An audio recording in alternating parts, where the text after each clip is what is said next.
माता पार्वतीने इच्छित वर प्राप्तीसाठी म्हणजे महादेवांना प्रसन्न करण्यासाठी हरतालिका हे व्रत अगदी जंगलात जाऊन केलं। मग अनेक महिला उद्या आपल्या पतीला दीर्घ आयुष्य लाभावं, कुमारिका आपल्याला इच्छित वर प्राप्त व्हावं यासाठी उद्या उपवास करणार आहात। मग उपवास करताना तुम्हाला शक्य असेल तर निर्जला करा, नसेल तर तुम्ही अगदी फलाहार घेऊ शकतात। यासोबत तुम्हाला उद्या कुणाचं उठायचं आहे, स्नान करायचं आहे, पूर्ण 16 शृंगार जे आहे ते परिधान करायचे आहे। मग आता उद्या न चुकता तुम्ही जे हरतालिकेचे पूजन आहे ते घरच्या घरी करणार आहात। वाळूचं शिवलिंग तयार करणार आहात। सखी पार्वती, गणपती, नंदी, अगदी कैलासच जणू तुम्ही तुमच्या चौरंगावर किंवा पाटावर काढणार आहात। यासोबत तुम्हाला विधिवत हरतालिकेचे पूजन करायचे आहे। 16 पत्री जे आहेत ते अर्पण करायचे आहे।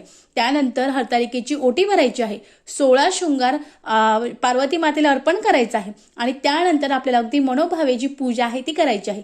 आता दुसऱ्या दिवशी पूजा झाल्यानंतर जी पूजा आहे ती विसर्जन करायची आहे। मग काय करायचं, सगळी पूजा एकत्र घ्यायची आणि टाकून द्यायची का? नाही, तर तुम्हाला सर्व पूजा जी आहे म्हणजे जी वाळू आहे ती एका दुसऱ्या पीठ भरून ठेवायची आहे। त्यानंतर जी पत्री आहे ती साईडला काढायची आहे। त्यानंतर काही खोबरं, वाटी, सुपारी असेल ती दुसऱ्या साईडला ठेवायची आहे। जी ओटी आहे ती तुम्ही घरी ठेवू शकतात। जिथेही वाहतं पाणी आहे त्या वाहत्या पाण्यामध्ये ती वाळू, त्यासोबत जी पत्री, त्यासोबतचं काही साहित्य असेल पूजेचं, फुलं, फळं, ते तिथे नेऊन टाकायचं आहे।